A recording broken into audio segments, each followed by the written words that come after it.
عليكم ورحمة الله تعالى وبركاته. متابعينا الأعزاء، أتمنى من الله أن يلقاكم هذا الفيديو في أتم الصحة والعافية.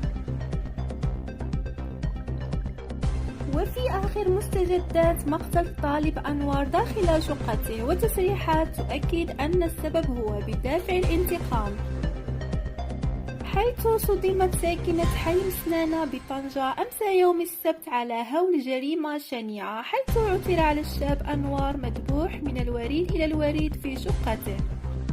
وتعود تفاصيل المأساة إلى عثور سكان منطقة مسنانة أمس يوم السبت 5 نوفمبر على جثة الطالب الجامعي أنوار البالغ من العمر 19 سنة، والذي كان على قيد حياته يتبع دراسته بكلية العلوم في طنجة.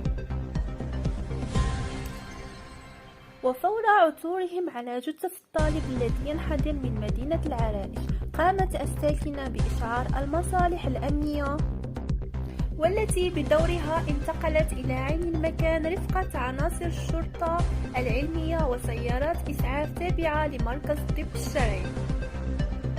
وكشف مصدر لموقع كفاش أنه تم نقل جثة الطالب إلى مستودع الأموات بمستشفى طنجة قصد التشريح الطبي لفائدة البحث، الذي أمرت النيابة العامة المختصة بفتحه لتحديد أسباب الوفاة وملابستها.